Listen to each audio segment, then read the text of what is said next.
didn't say go to Earth and do as little as you can and just survive, right? Did he do that? He didn't do that. We'll go through the scriptures of what that looks like. He called us to win our race. And so it's not running a race, right? That's easy. Anybody can go out and run a race or walk a race, or anybody gone and done some big races? No? Okay. That's okay. I know who I'm speaking to now. But we're not even just called to run the race, so that's good because nobody's run races. We're called to win our race. And God put a big calling on my heart from an early age for this and to enable people to do this. And what happened was my family was pretty young. We had 3 kids. I was the middle child. And my family decided that we were going to adopt 2 boys. And so at 3 and 4-year-old brothers, we adopted them. And pretty instantly, they started having behavioral problems. So guess what happens? You go to the family doctor, and guess what they do? Put them on medication, right? And so when that didn't fix the problem, what happened is go back to the doctor, and then guess what would happen again? With the next one, right? And so when that one didn't work, you understand the cycle. You've seen this before. And so, we grew up in the church. I mean, prayed before every meal, just as religious and steadfast in faith as can be, and still relying on man to fix. Right? And so this is kind of this divide that I want to talk about between man's laws and God's laws. Because God has very specific laws for health and healing that are a lot of times opposite of what man's laws are and what medicine says is the right answer. And so one of the things I'm not going to do is talk bad about any profession or any decision that you made. Matter of fact, we're going to talk a lot about how important that journey is in your life. But what happened is I saw my brother being medicated. And if you know a lot of the black box warnings of these medications, have you watched the last 30 seconds of most drug commercials? Oh, yeah. What are they? It's a side effects.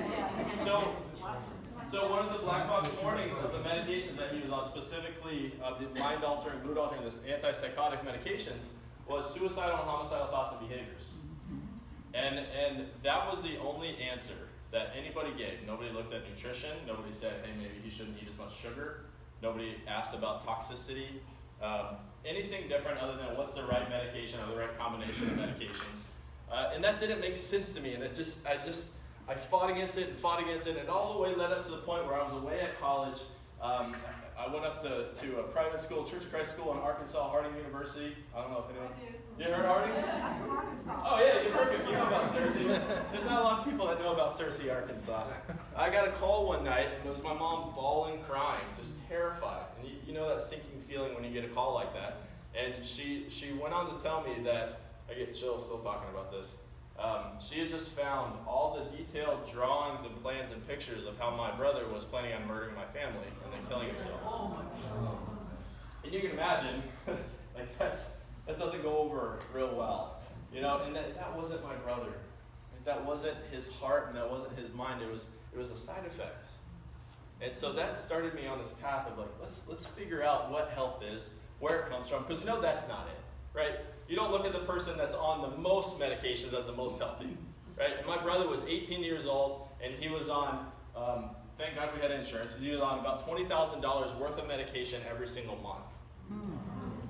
And he was stuck in that, and then my family was stuck in that, and didn't know any better. So I kind of went the other route, and I decided I'm going to figure out what health is. I'm going to figure out what God's laws are in our body, and teach people that, because I want to get people healthy, get them off their medications, get them free, get them living a life of hope and vitality.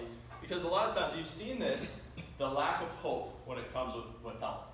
The second that you get that diagnosis, right? Or the second that something happened, or even if your parents have something and a doctor says you're probably going to get that too, right? That's speaking something very negative and life-altering into your life. And we want to change that, and I want to empower you to live a life without fear when it comes to that, instead of living in fear, which is a paradigm that we go in. Does that sound good to you guys? Yes. So I know who I'm talking to. I know I don't run races in here. Is there anything specific? We're a big group, so Wednesday night services for me are not a sermon, right? These are class, meaning participatory. Asking questions, engage back and forth. That's really what we want here. I want you guys to learn. If you have specific questions, Ask them. If they're too specific, I'll talk with you afterwards, if it's a specific health issue or something like that. But really we want to look at what God's rules are for our life and what happens when it comes to our health. Is that good? Yeah. Awesome. Anything specific that you guys want covered? Something that pops up? Kid food. Kid food? I should write this down. Can you write this down? It's my lovely assistant, Dr. Amber. Yeah. Not me. Although he's looking prettier and prettier without the beard. Oh, here. Yeah. Oh, What else? Kids food? Holistic cures for injuries. Okay, that's easy. Chiropractic. Easy. Super easy. Chiropractic. What else? Yeah. It's not be holistic as well, but I kind of believe that in nature God has provided us with the remedies for almost all of our Absolutely. illnesses, Yeah. and I'd just like you to comment on that. Okay, perfect. That's a good one. I like that. I would take that a step further. Sure. So how do you find somebody to help you with that? It's not so complicated. Right. Because there's too much information. Yeah. I'm going to give you a lot of that, so you have to talk to that. But yeah. Great. By chance, I have fibromyalgia. Okay. You can only have one. Gluten and processed food. Okay. That live in your body. Yep. Well, we're not going to cover all of this today. This will be in the next 3 weeks, just so you know. So don't get overwhelmed if there's like 10 things up here. We won't be here until 9. Yeah. Okay. Kidney, what do they call it? It's when you start into kidney failure. Okay. Okay. Are you getting all this? Right fast. Abbreviate. Yes. Okay. Yeah, absolutely. Yes, ma'am. Junk food. What about it? How bad it is? Oh, okay. Oh, it sounds like you already know it's bad. You want to be convinced of how bad it is. Anything else? Yeah. Okay. Yeah. Supplements, perfect. Anything else? One more? Probiotics. Probiotics, okay. Yes. Cancer. Yep. Prebiotics. Prebiotics, okay. Dementia, yep. You getting these? Yep. Exercise. Definitely. Huge. Anxiety. Yep.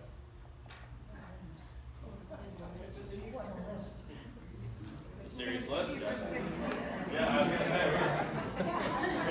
we might have to be here till 9. We got 6 Okay, minutes. so I'm going to break this up into, is that it? Any other big ones? Anyone else? Hopefully you can read it. What was that? Anything else? No? Good. Okay. So we're going to break this up into 3 weeks. So this one is almost like, I call it like it's mind, body, food. So by far, if you ever study behavior change, well, let me ask you a question. Is it better to eat a Snickers or an apple? Is ice cream, is Pepsi good for you or bad for you? I don't have to sit here and tell you if Pepsi's bad for you, although I can tell you why it is a little bit. What happens is there's so much information now. We have the internet at our fingertips. We have more information than anyone in history ever had and access to it. And I mean, what is the stat about this phone? Where we have more access to information than, I forget the stat, but it's crazy what you can find out. And so that's a blessing and a curse.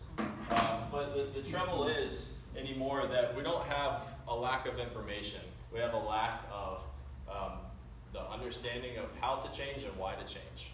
And especially when it comes to God's people, I want to get specific into that to start. Because if you don't know what your why, how many people have started a diet before? How many people started a workout plan before? Has anyone kept that perfectly 100% since you started it? There might be one or two, like it happens. Yeah, good. So one out of a room of 80. So the problem is not necessarily the nutrition, although that can be better, and it's not necessarily the exercise, although that can be better. It's why you changing. Does that make sense? And so I really want to get into this more today, and then the mindset behind health. Because if you don't fix this, this is what runs it all. Right? This is what dictates all healing and function in your body, is that intelligence that's in your body. It is controlled and coordinated from your brain, sending messages down the spine and out the nerves, controlling your hormones and controlling your heart and your lungs and your liver and your spleen and your gallbladder. It's all controlled by that. So if you don't fix up here first and heal that, you'll never stick with anything long term. You won't make these changes. You won't reverse, these health issues that you see. And so we want to get right into this. One more time. You guys read that okay? Everybody read that in the back? So this is a version of 1 Corinthians that I absolutely love. It says, "Or didn't you realize that your body is a sacred place, the place of the Holy Spirit? Don't you see that you can't live however you please, squandering what God paid such a high price for? The physical part of you is not some piece of property belonging to the spiritual part of you. God owns the whole thing. So let people see God in and through your body." So if you're to read this verse, and if you interpret that verse the way I do, part of a spiritual practice is taking care of your physical body. Does that make sense? Does that make sense? Based off of this, do you agree? We have a spirit living in us, right? When Jesus left, he sent his spirit to minister to us, and that spirit resides inside us. And so what would you rather have prepared for the spirit to work with? Junk? Not junk, but you know what I mean. Just this very low level of bad nutrition and poor mindset and stress and toxicity, or as clean as possible and as ideal as possible for full manifestation of the Spirit, full manifestation of your body being able to carry itself for the long run. Right? Does that make sense? So this is literally, it's an act of worship to take care of your body. And when you think about that, when you wake up every morning, part of your quiet time or prayer or meditation should include some part of that.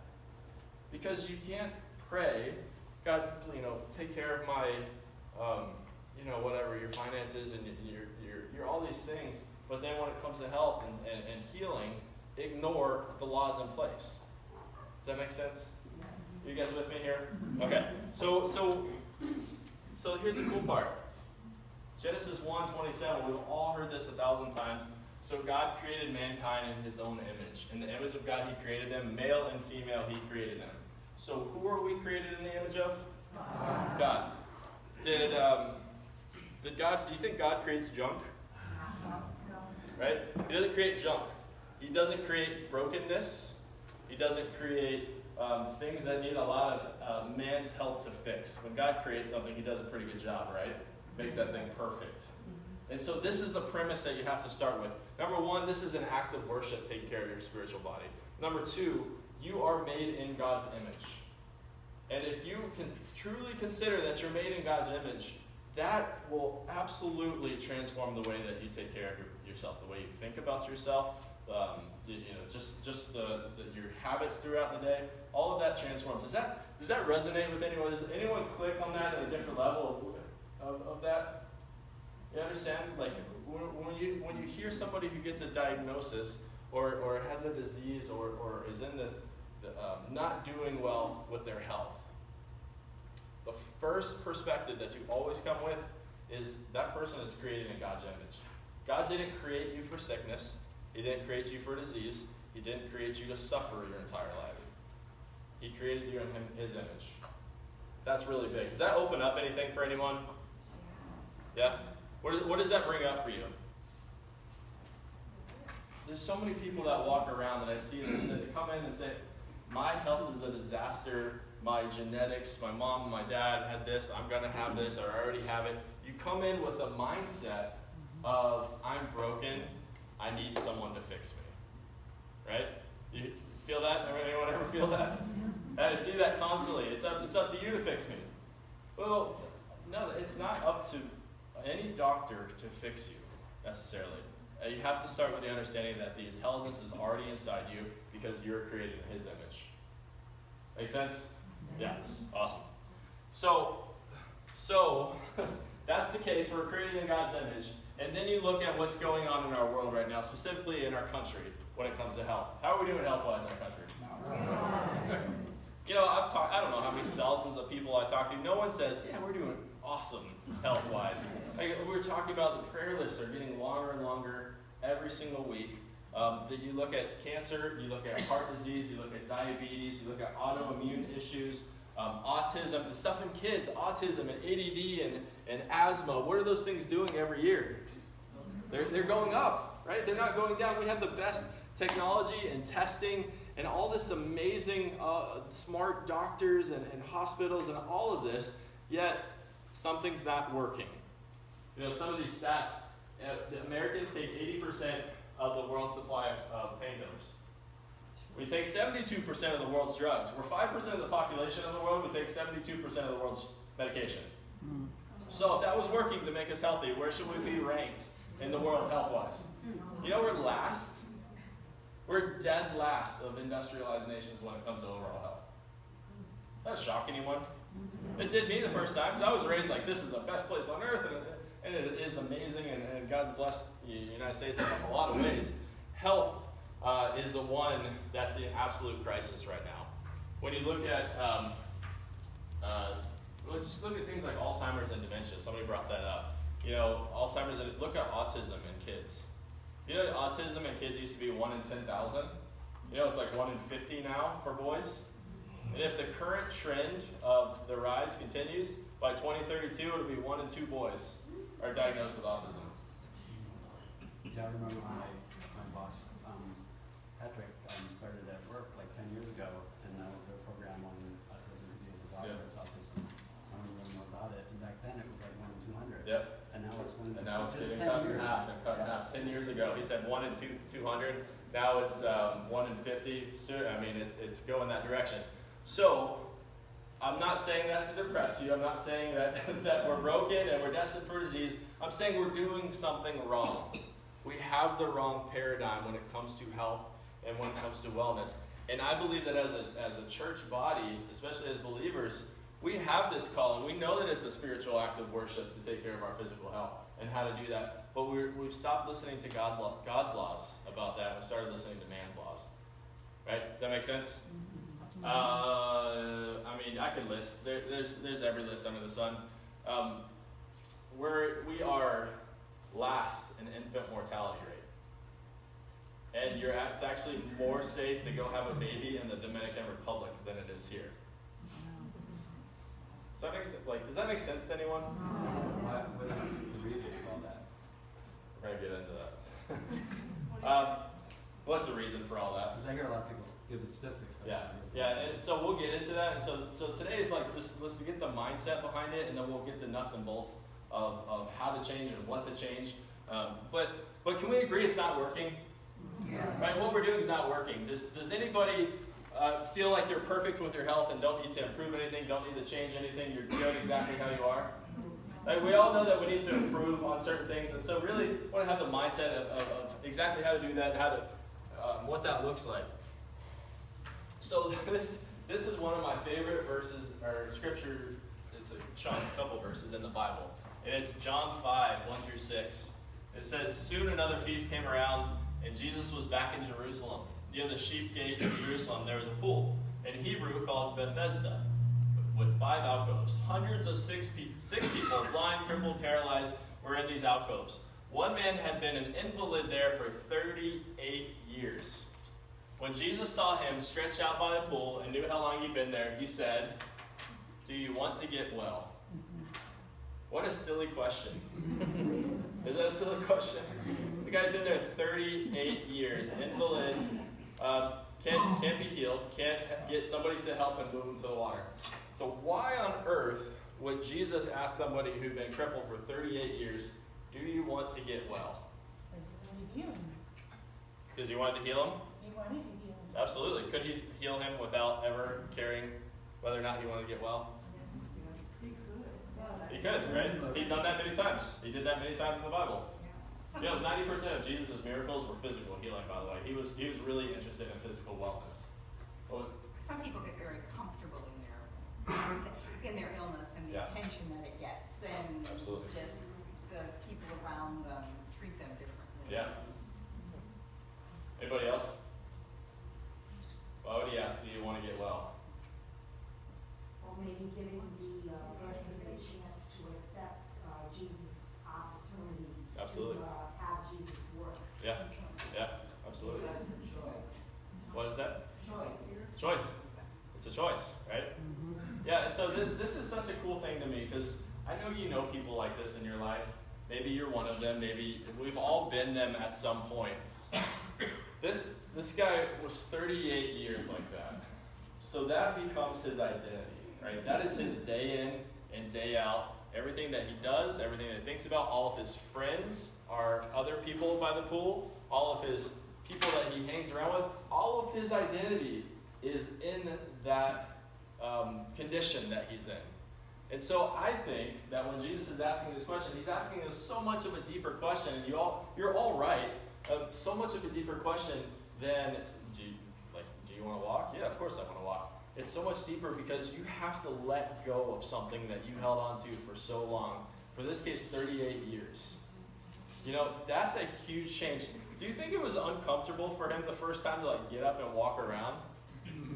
Have you ever done something so strictly for 38 years or 40 years or maybe even a couple years and then have to give that up completely? Anybody love change? We joke all the time. She loves change. No, I hate change. I don't want change if I can. It's uncomfortable, right? It's uncomfortable to let go of that programming that he had for that long, for nearly 4 decades. But if the next journey of his life is about to start, he had to release that. And so that's what I'm going to ask some of you to do tonight or this weekend, almost as homework, is what do you need to give up? What do you need to lose in your identity when it comes to health? Because I meet so many people that come in. I had a guy come in the other day, and he had just gone to a cardiologist, and the cardiologist had given him some bad news, and he had some blockage and needed to start things. And so I said, okay, so what are you going to do now? And he goes, nothing. Nothing? What do you mean nothing? You just told me that your heart is blocked, you're about to die. He said, no, my dad had it. It's this, right? Is it possible to reverse and heal heart disease? Yes. Absolutely. See it all the time. Is it possible to heal and reverse cancer? Yes. Absolutely. Is it possible? Name it, other than those deep genetic disorders like Down syndrome or something where there's an actual deletion of chromosomes. Let's go into this. Let me talk about this. It's genetics versus environment. And so we've all heard about genetics, right? You've heard about women in the breast cancer gene, the BRCA1 gene, how that gives you a higher risk of developing breast cancer, right? You've heard that? So does that mean that you're going to have breast cancer? No. Do you know that if someone tells you before age 16 that you have that gene and that you're probably going to get cancer, and you see your mom go through that, they've actually done studies on this, that your chance of getting breast cancer is over 90%. Why is that? Someone tells you, and it becomes your identity, right? And then everything that you see finds evidence of that. And your mind is the most powerful thing it creates life or creates disease. The power of your subconscious mind. If I could tell you one thing tonight to take away, you guys know about subconscious mind, the stuff that runs in the background while you're not thinking about it? That's very easily programmed. And one of the things that Pastor Tom was talking about on Sunday, talking about CNN or Fox News or MSNBC, if that's on in the background all day, guess what you're seeing? Negativity. 100% negativity. Is there positive in there? Yeah, maybe once every 2 days or something like that. But what that programs you is to say that my body's broken, my body isn't capable of healing, I'm not created in God's image, I'm going to develop this sickness or disease. And so we're seeing people now that are actually going in and getting body parts chopped out before they even develop an issue. Right? Angelina Jolie. Maybe that was 10 years ago. That was a while ago. She prophylactically, before anything was ever diagnosed, went in and had a double mastectomy because she didn't want to mess with it. So is that living in fear or is that living in freedom? Fear. It's living in fear. And are we called to live a life of fear?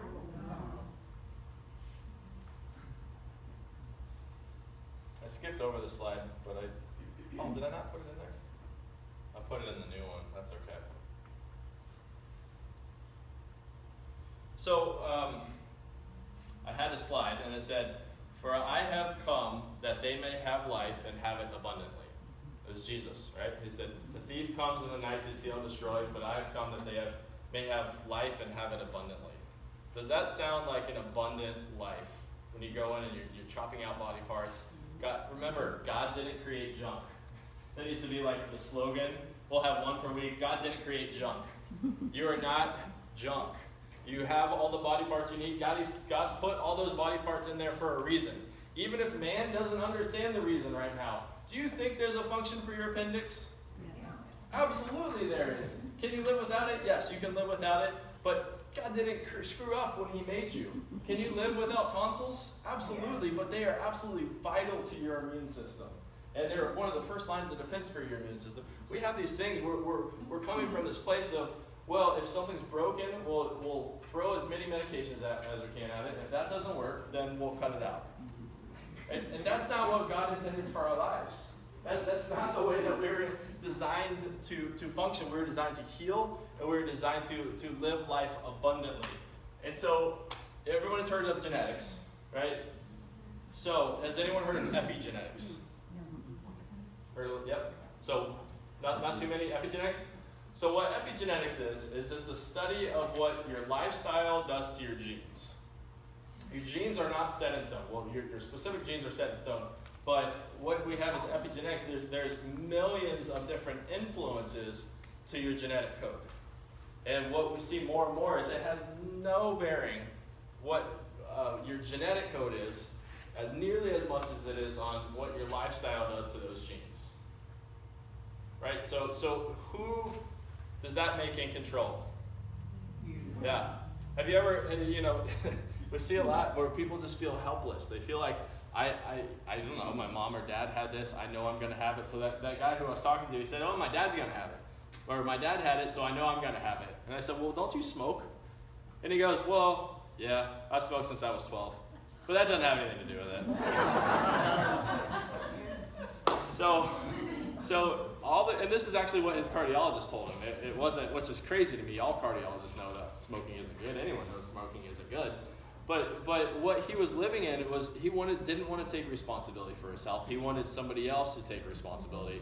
And so if you can blame somebody else, then it's not my fault and it's not my responsibility. Versus where if it's lifestyle, now guess whose fault it is?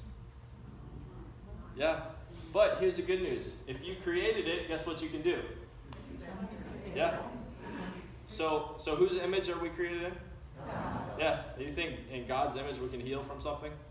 Absolutely. And so that's the biggest thing I want you guys to take away from today is just the hope. I don't care what it is, your body can heal. And if a doctor tells you, or anyone tells you that you can't, get away from them. Fire that doctor, fire that person, and go find somebody who's going to give you hope. Because we have a force multiplier in our corner. You guys know what a force multiplier is? So picture back in the Civil War, they had muskets, right? And so somewhere around the start of the Civil War, they invented the lever action rifle. And so in a lever action rifle, you could load 8 rounds and shoot 8 rounds at a time instead of 1, reload, put the ball in, do that whole thing. You guys understand that? So instantly, that's a force multiplier. So God is our force multiplier. It makes a fight unfair because we have that in our corner. We have that intelligence, we have that understanding, and we're gonna have that knowledge in our corner that your body is able to withstand and it's able to heal as long as you give it what it needs. Right? It's not broken, it just needs certain requirements to heal. Does that make sense? Everybody with me? So look at this. Oh. 5 minutes, 60 minutes. So leading causes of death in the United States. Heart disease, number 1. Going up or down every year? Up. Cancer? Up. All these things, iatrogenic, lung disease, accidents, strokes. We'll get to that in a minute. Alzheimer's, diabetes. So, So lifestyle creates. The blue ones highlighted are, so heart disease and cancer should be blue. I'm not sure why they're not blue.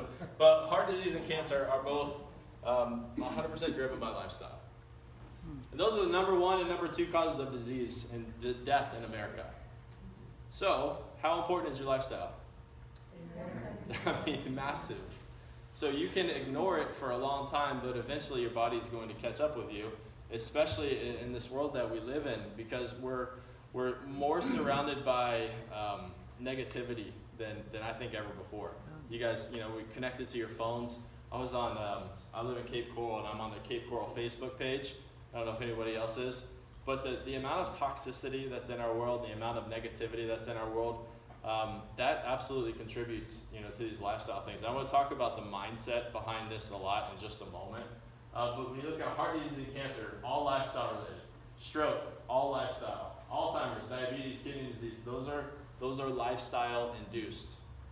So what we like to say with genetics is that genetics is a loaded gun, but your lifestyle is what pulls the trigger. Does that make sense? Yeah.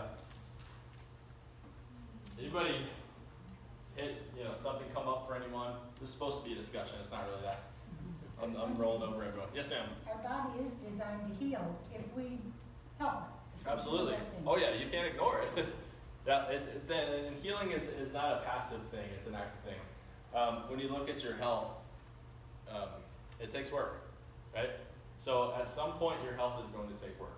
They say the average person spends about $1 million in their lifetime on health. Whether it's at the end with a cancer or a diagnosis or a nursing home or something like that, or before that, creating health. So it's up to you how you want to, prioritize. So I would it's an active thing. How many people do you know that are passive about their health? That's the majority, right? Until when? Until that diagnosis, right? Until that crisis hits.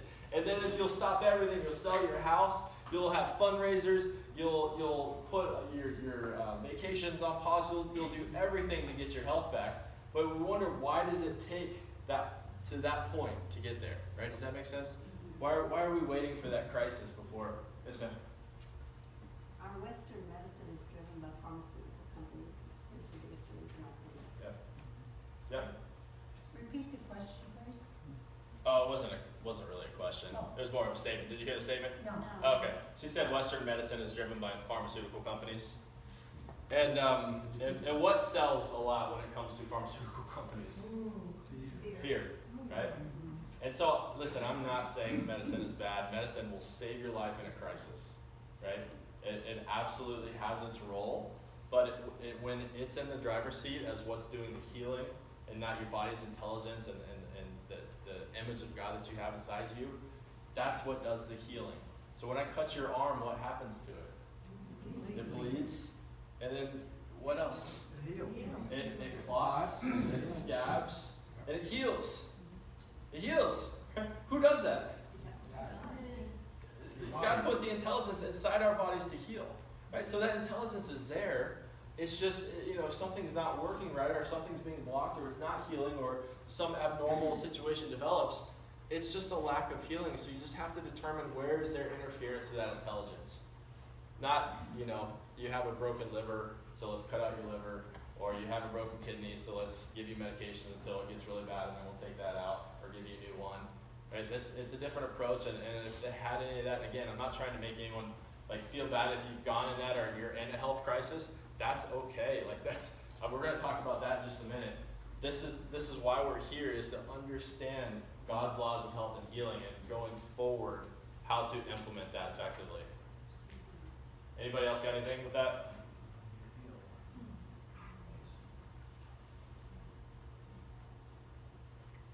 So, this is what I really want to get to with tonight with the mindset. What I see more than anything else is it's not the lack of knowledge of how to eat properly or exercising or whatever. It's the biggest thing when it comes to negative health or poor health is stress. Anybody stressed ever? Yeah. Anyone ever been sick due to stress? Like really sick? Just got out of the hospital? I mean, when you want to talk about stress, stress is one of those things that has a purpose, right? We can agree stress has a purpose, but it's pretty pointless most of the time, right? Do we agree with that? Stress most of the time is pretty pointless. So if you could pick one thing that altered those genes, what's called epigenetics, if you pick one thing that altered those genes more than anything, it's chronic stress in your body. And I'm not talking about like, working construction type stress, or like physical hard stress in your body. It's mental stress. It's the stress that you put yourself under. And as believers, I feel like we should be the absolute best at this, and we're still missing the mark a little bit. And so I want to talk about this a little bit because, so here's what happens, is we have a reality. We all have a reality that we live in, right? So whatever that reality is for you, we all have this fantasy of what our life should be like. These expectations of what things should be like. And this applies to finances, this applies to relationships, this applies to career. But right now, let's talk about this when it comes to health. Because we all have this fantasy world where we want to be the most healthy person ever. Or sometimes somebody wants to lose weight and they say, well, 5 years ago, I was the best I've ever been. It was, before my kids and all those other things, but I am going to get back there. Right? So we all have this fantasy, I should be 20 pounds heavier, or 20 pounds lighter, and I should be working out more. And then this gap becomes wider between reality and fantasy. So the second that cancer diagnosis hits, what's the fantasy? Yeah. Well, so what I find with a lot of people is, I shouldn't have this. This isn't, whatever. I shouldn't have heart disease. I shouldn't have this diagnosis. My child shouldn't have autism, right? And so we can have these fantasies of, I pictured this amazing life where I'd retire on the hillside down in Florida and be able to kayak and have this amazing active life. And the reality is, I'm sick and suffering and can't even go out on my kayak, and I'm retiring into being that. Anyone know anyone like that? Yeah, so there's this expectation gap that happens. And so by far the biggest thing that I see is when people make resolutions or people want to transform their health, whether it's getting rid of a diagnosis, whether it's losing weight, whether it's just getting their body healthy, we all have this fantasy, right, that we want. We all have that end goal, and we're stuck here. Right? And so how do you bridge that gap? How do you get there? Anybody have any ideas on that? Just get started. Beautiful. Yep. Just get started is a big part of it. Get started and stick with it. One day at a time. Yep. Admit that you need help. Yep. Thank you for the experiment with what may be good and what may be bad for you. Yeah. Maybe reevaluate the fantasy. I think that's probably the key. I mean, they're all good answers, but that's where we're going. Yeah. Read the owner's manual. Read the owner's manual. Yeah. Yeah. Surround yourself with people, like-minded people. Yeah. You guys are familiar with the concept of a strong room? Your strong room? No. It's I forget where it actually. Do you know where that concept comes from? It's something old time. No. Okay. Anyway, strong room is your group of people who are going to hold you up no matter what. Right? They're the ones that are going to surround you and speak life into you. Not drag you down, not try to get you into their pit and their misery, but speak life into you. And you have to, like, I don't remember who said, you have to have those people around you. But here's what happens, is so this reality and the fantasy, so really where we are with this is, you said reevaluating your fantasy. My take on this is I've studied behavior change as much as probably anything because it's the biggest thing that blocks people from getting well and getting healthy, is behavior change. What about loving where you are right now? You know? Have you ever thought about that? Like, wait a second, let's stop. We all want to get over there somewhere. We all have this amazing fantasy goal, retirement, party go on the boat, or have kids, or have a family, or whatever, have this amazing health and be able to run marathons, but then there's that reality. And so how do you learn to love now? Because until you love this, you won't be able to stick with that. Everyone says, it used to be discipline, right? Everyone said just have more discipline. You just need more discipline. If you have more discipline, you can make those changes. And that's true for a little bit, right? Like New Year's resolutions, everyone starts and they have awesome resolution and awesome discipline for how long? Couple Maybe a week. 92% of resolutions fail in the first 2 weeks because it's not discipline. It's some fantasy that we're trying to reach without ever learning the lessons that God wants us to learn right here in this reality. Does that make sense? Yes. Yeah, and so if you get that diagnosis or you have that broken relationship or whatever it is, it's not necessarily just, I'm going to plow through until I get to where I want to go. Obviously, it's good. We need to take the steps and we need to put the wheels in place. But I think before we even get to that spot is asking God, what lessons am I supposed to learn right here in this reality? Being present. Being present. Yeah. And guess what that does to your stress? Because right, well, I can't reach it, but in that gap, that's where the stress is. And so what if you learn to love exactly where you were so that you could not need it anymore? You learned that lesson. God brought you a lesson for a reason. Right? And so this isn't separate. We're not talking like if something bad happens to you, God's not involved, and if something good happens to you, God is involved, right? God's in it all. And God is working through it all, and He sent specific help, and He gave you an intelligence in your body to help with all of that. Right? And so we have to understand that if you want to lose weight, it can't be because you just want to look better in a bikini, and I wanted to look good in a bikini, so I'm just going to keep on starving myself or losing weight or exercising, or I just need more discipline, I need all that. That's not the way to do it. It's understanding. And listen, I'm talking to myself right now just as much as I'm talking to you all. You have to love the season that you're in. You have to learn to love the season that you're in. And it may be a season of being sick or being depressed or having anxiety, or it may be a season of joy and thanksgiving and everything's going great. But you have to understand to learn to love that season. So, I don't know, I'll get personal with you for a moment. I don't know if it looks like it or not, but I'm the heaviest I've ever been. I have love handles, and I've never had love handles in my entire life. So what people don't tell you, or maybe people told me but I didn't believe them, is after you have kids, it gets a little bit harder to find a routine. Anyone else experience that, or is that just me? And so I started thinking, well, I'm just going to go back to doing what I was doing when I was the most fit. A few years ago, I was fit. The trouble was, I didn't have a big, thriving practice that took up all my time, and I didn't have a 16-month-old kid. And I didn't have all of these things. I'm in a different season of my life. And so instead of this fantasy of, I should have a six-pack again, I should be able to go do all this stuff, it's, no, I'm going to figure out why I'm in this season and thoroughly love every part of this season of my life. And I understand that I don't want to stay here forever, and that's good, and you want to keep that in mind.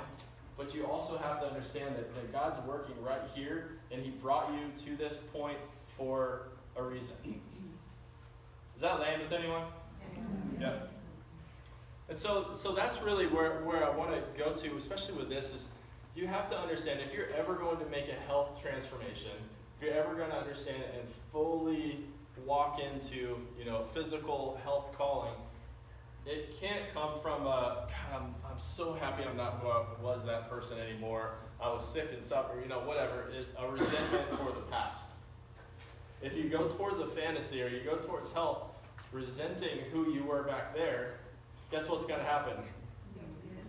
It's going to come back around. You have that lesson that you're going to have to learn until you actually learn it.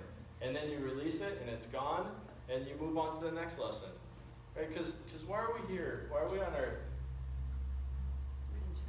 It's a huge question. Why are we here? The journey to die, go to heaven, and bring many people with us. Yeah. And if you could boil that down to one statement, is we're here to learn how to love better. Right? ourselves better, learn how to love people better. That's what I think. There may be different answers, or I think it all boils down to that. Eventually, for the end goal of what you said, but I think we're here to love better. And so, there's a lot of times in the health and wellness world, there's this almost this shaming that happens. This, if you have 20 pounds to lose, get off your butt and just go work until it's gone. And there's a part that agrees with that. You have to do the work. Right? You have to have the tools and understanding in order to be able to do the work. But before you do that, you have to love who you are in this season. That makes sense? Yeah. Does that hit for anyone? Has anyone gone back and you go back in your life and you're remembering who you were at a time and almost cringe a little bit? Yeah, a lot, yeah. And so that's actually a pretty good way to say maybe there's some things I don't know if I learned all the way, but I need to make sure that I'm loving who I was in that time. Because remember, you're created in God's image. And God's image is not something to make fun of, to scoff at, to belittle. Because who's your worst critic? Yourself. Yeah, absolutely. It's yourself. And if you're constantly having those negative patterns, those negative thought processes, and not learning the lessons that God puts in front of you when it comes to health, when it comes to anything, relationships or anything, it's going to come back around. And so before we get into, here's how you eat right, here's how you exercise, and here's how you reverse whatever, understand that until you're okay with where you are in your season, it's going to be a real challenge, and it's going to keep coming back to you in different ways until you learn the lesson. Does that make sense? Yes. Anybody have anything with that or personal experience with that? Yeah.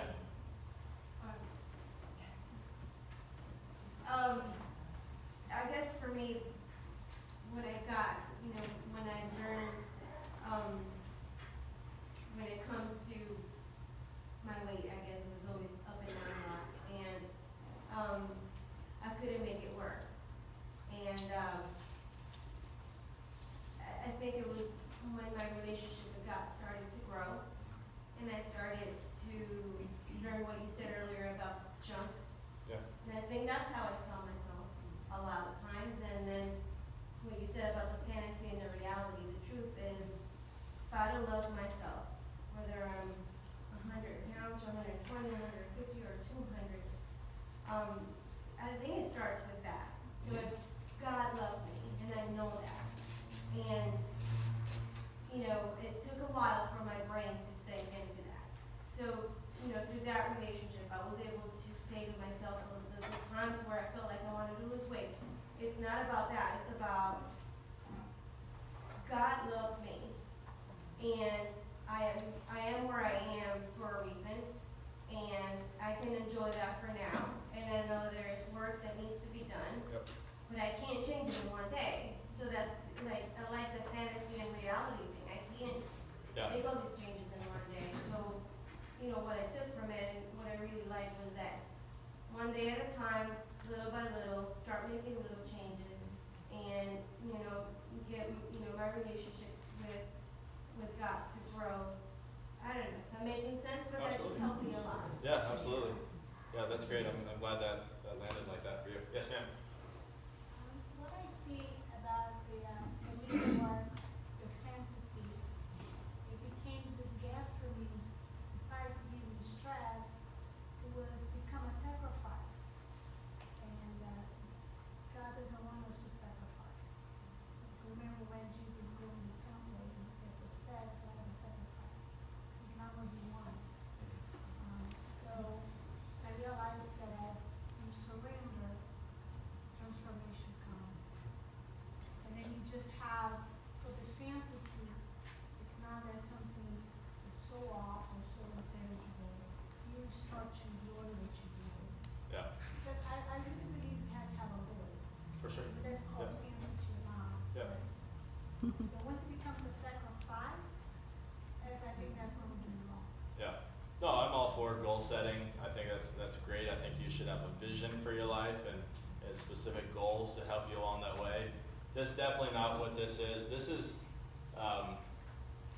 that's a good way to bridge the gap in between.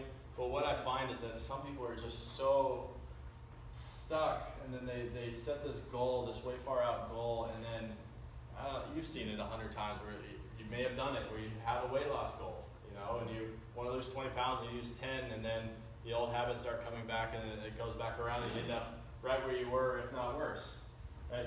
So goals are good, and goals give you a direction to go, but the goal more than anything is what we talked about tonight. Understand that your body is a temple, and your health is an act of worship. Right? Understand that we're created in God's image, and so all of my thought process, that's my lens that I put on. Right? You see the world through whatever lens. That's your paradigm that you look through, whether you're setting goals or whatever you're doing. That's the lens that you're going to look through. Is I'm miraculously made. I'm here to have life and have it abundantly. God created me for health, created me in His image, and my body's a temple. Right? So that's the lens that you look through every day. And that's a whole different lens than we're taught to look in. We're taught to look in, I'm broken, I'm sick, I'm gonna have issues down the road, I'm gonna need help, I'm gonna have all this outside, and if something happens, I'll go and they'll just cut it out. And that's not how we're created to live. That's not how we're created to thrive and win our race. I just like this. This is cool.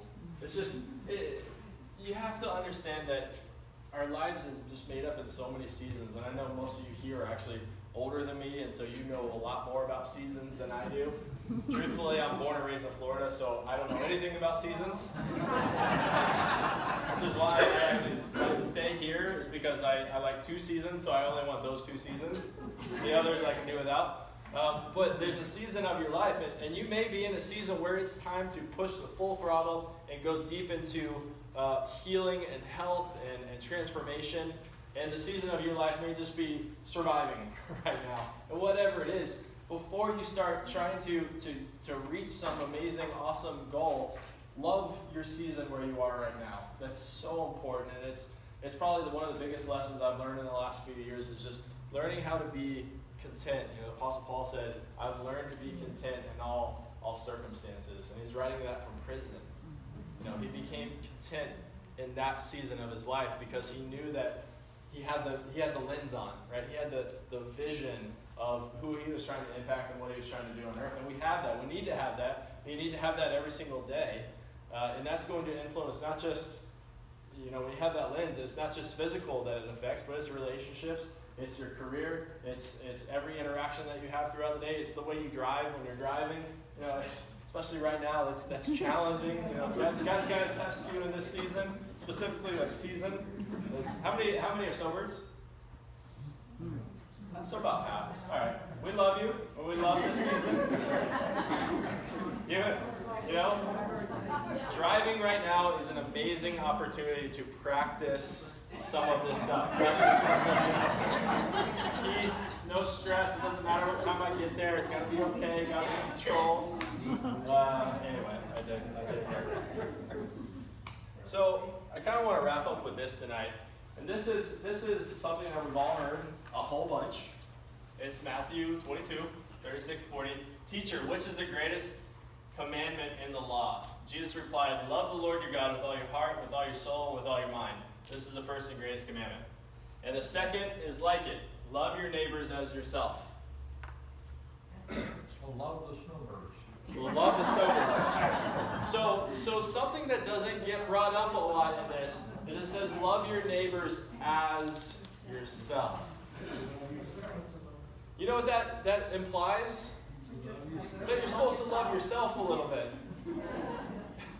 That's a lot harder said than done, but that's what this is talking about. Is it's under assumption that we know that we're created in God's image. God created us for health and vitality and to do big things on earth. And what happens is we get down in these pits and this stress that happens, and life isn't going the way you want it to, and whatever happens, physical or mental or whatever that brings you down, we beat ourselves up. And then we wonder why just this process keeps happening is because we're not truly learning to love our season and love where we are right now. And so this is actually big, in order for you to love your neighbor, guess what you have to do? Can you love your neighbor if you don't love yourself? Not effectively. That's part of it. God is inside you. And so if you're not loving everything, every part of every fiber of your being that's inside you, you're not going to effectively impact your world as effectively as you could, right? Does that make sense? Anybody like that land with anyone? Any comments? No? Okay. Guess I did a good job. So, all right. So that lays the framework for the next 2 weeks, which is going to be more nuts and bolts of this stuff. Not necessarily all this stuff, but coming from the mindset and the lens of we're miraculously created. We're going to be getting into that a lot. But I have some homework for you this week, if you so choose. It's identify where you are living in that gap. Right? Find where you are, whether it's a health. Who wants a health transformation in this season? Yeah, quite a few, right? So write down over the next week, meditate on it, pray on it, and ask God what lessons you're supposed to learn where you are right now. And it may be self-love, it may be greater connection, it may be just getting involved. Who knows what it is? Most of the time it's some version of self-love. But if you're not doing that part, then the rest of what we're going to talk about is kind of a moot point. Does that make sense? Yeah. I can get up and talk all the time about why gluten's bad for you, or why you shouldn't drink Pepsi, or why you should eat more broccoli or spinach or something. I mean, we all know that on some level. We'll get into more detail with that. But until you come from understanding this season and going forward into the next season, that's how you create real lasting transformation. Does that make sense? Anybody gonna do that? Do you agree with that? You don't have to do that just for health, by the way. Do that for finances. Do it for your relationship. Do it for your career. Do it for wherever. You find these stresses where you just wish something was different. You wish things hadn't turned out this way. And when you do that, you deny God to work in that moment, in that season. And you don't want to do that, I think. Would you agree? Yeah. I was just thinking about stress being developed in financing, health, Yep. your work, things of that nature. And I mentioned that there's a lot of people that don't like themselves because of where they are currently. Absolutely. How do they change their mind or start thinking as to how to love themselves? I don't think it's just say love yourself. No, absolutely. Yeah. How do you do that? Yeah. That's a loaded question. Well, I mean, if someone's in a position where they just feel terrible, their finances are screwed up, their health, they're on all kinds of medications, they just don't like where they are right now. They've got to be given instructions, guidance, how to get to the point where you love yourself. It's not that you're going to be able to go home tonight and make that decision. No, that's a journey. I love myself. Everything's going to be all right. Yep, absolutely. And so, you guys all hear that? Yeah, I mean, it's not going to could you go home tonight and eat a nice organic salad and lose 10 pounds by tomorrow morning? No, that's not how that works. This is a launching tool. And so what we see with when it comes to this, one of the things I love to do is I sit down and write out my delusion and I write out my fantasy. Right? So, or my delusion and fantasy are the same, and then write out my reality. And then I look at it from all angles, and sometimes this is good to do with somebody who's outside of your, in your box, right? So they can ask you different questions. Because the reality is that there's never a lack of love. There's never a lack of joy around you. There's never a lack of healing. There's never lack. There's never lack. It's always there. But you're just missing it. We're just missing that somehow, and you end up getting focused on weight loss or love handles or diseases or poor finances or bad relationship or whatever it is. You end up focusing on that without finding the entire picture. So it's so helpful to go in and start writing out. If you guys don't journal, if you don't do affirmations, look at yourself in the mirror every single day and say, you are amazing, you're created in God's image, you're created for health, and speak life to yourself. Right? That song, you guys have heard that song, Speak Life? more than anything, you have to speak life to yourself. And then that light comes out and it radiates to everyone around you. So every single day do that. And I'm not perfect at that. I'm not even necessarily good at that. But at least you start to have that awareness. I had one other thing I was going to say with that, and it just completely left me. but understand, this isn't an overnight practice. Just like reversing a disease or losing weight or transforming your relationship. If your relationship is in the dump, it's not going to be amazing tomorrow. It takes work, and it takes intentional work, and having the right people around you, having that strong room around you to build you up and speak life into you. And that's the way that you begin to transform that. But again, we've all had years and years and years of programming of fear and more, especially with younger generations. They're just all stuck on this virtual world and a lot of lack of love when it comes into that, especially self-love, because there's so much comparison. When you stop comparing yourself to everything around you and what you think you should be, that's when you start to unhatch that. Doctor? Yes, ma'am. A friend gave me a devotional book about a year ago, and the way it's written, it's like God is talking to you, and I read a page every night, at least one page, and it's all backed up by the verses on, it's paraphrased at the top, and then the Bible verses on the bottom. And even my husband, who has never been raised in the church, etc., he's listening. I asked him if he'd like me to read them, and he said yes.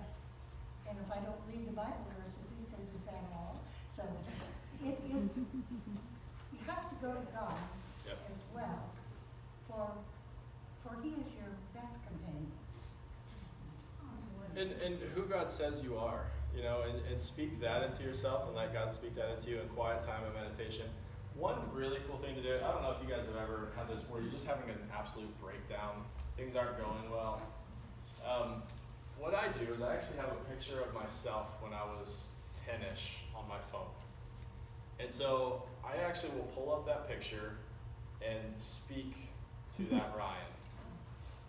Right? And then what that does is it pulls me out of this delusion, this whatever pit that I'm in, to say, Ryan, you are loved. You have an amazing life ahead of you. You're going to just have all kinds of amazing experiences and adventures.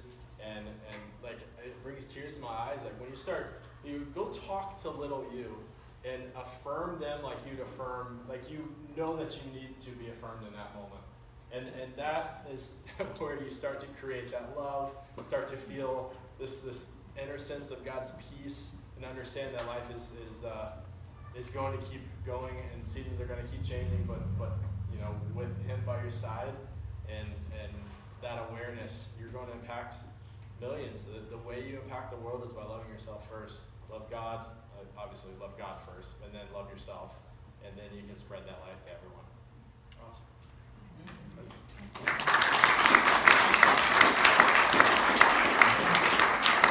All right, well, thank you all for being here. Dr. Ryan's going to stick around if you've got some questions, but have a wonderful week. We'll see you, some of you on Sunday and some of you next week.